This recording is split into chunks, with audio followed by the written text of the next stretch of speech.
Hi friends, நான் உங்கள் வெங்கடாச்சலம் கல்லை வெங்கட் நியூட்ரிஷன் கிளப். நான் வந்து பார்த்தீங்கன்னா ஒரு வயசு எனக்கு 39 நான் ஒரு டீச்சராக ஒர்க் பண்ணிகிட்டு இருக்கேன்.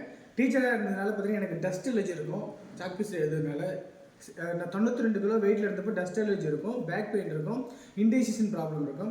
என்ன பண்ணுறது இதுன்னு தெரியாமல் முடிச்சுட்டு இருக்கும்போது நிறைய மெத்தட்ஸ் ட்ரை பண்ணேன். ஜிம் போனேன், வாக்கிங் போனேன், நிறைய ட்ரை பண்ணேன். ஆனால் எதுலேயுமே எனக்கு பெஸ்ட் ரிசல்ட் கிடைக்கல. அதுக்கப்புறம் பார்த்தீங்கன்னா என்னோடய ஒய்ஃப் மூலமாக இந்த நியூட்ரிஷன் கிளப் போகிற வாய்ப்பு கிடைச்சிது.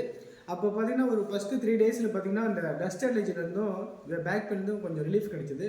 தொடர்ந்து ஒரு 1 மந்த் ஃபாலோ பண்ணி 1 மந்தில் வந்து பார்த்தீங்கன்னா 3 கிலோ 600 கிராம் வெயிட் லாஸ் பண்ணேன். அவங்க என்னோடய ராங் ஈட்டிங் ஹேபிட்ஸை ரைட் நியூட்ரிஷன் ஹேபிட்டை கன்வெர்ட் பண்ணி கொடுத்தாங்க. அதோடு பார்த்தீங்கன்னா எனக்கு ஒரு வெல்னஸ் கோச்சை பர்சனலைஸ் பண்ணிட்டேன்.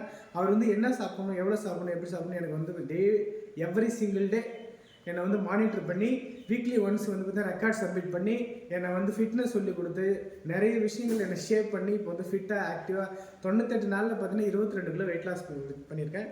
அதோடு பார்த்தீங்கன்னா நிறைய பேருக்கு ஹெல்த் அவேர்னஸ் பண்ணிகிட்ருக்கேன். 1000 பேருக்கு மேலே கவுன்சிலிங் கொடுத்துருக்கேன். அதோட பார்த்தீங்கன்னா நிறைய பேர் லைஃப் சேஞ்ச் ஆகிறதுக்கு நான் ஒரு காரணமாக இருக்கேன். என்னுடைய மிஷன் என்ன அப்படின்னு பார்த்தீங்கன்னா 2025 டிசம்பர் முடியறதுக்குள்ளே ஒரு 1000 பேருக்கு ஒரு நோய் இல்லாத, மருந்து இல்லாத, இம்யூனிட்டி வைட்டாலிட்டி இம்ப்ரூவ் பண்ணி ஒரு ஹெல்த்தியாக ஃபிட் லைஃப் வாழ்கிறதுக்கு நான் சப்போர்ட் பண்ணணும். நீங்களும் என் மிஷனில் என்னென்னா இந்த ஸ்கில் இந்த நம்பருக்கு என்னை கான்டாக்ட் பண்ணுங்கள். நம்ம சேர்ந்து ஒரு நோய் இல்லாத, மருந்து இல்லாத ஒரு ஃபிட் லைஃப்பை உருவாக்கலாம். கள்ளக்குறிச்சி மாநகரத்தில் மீண்டும் நல்ல வீடியோ சந்திக்கிறேன். தேங்க்யூ.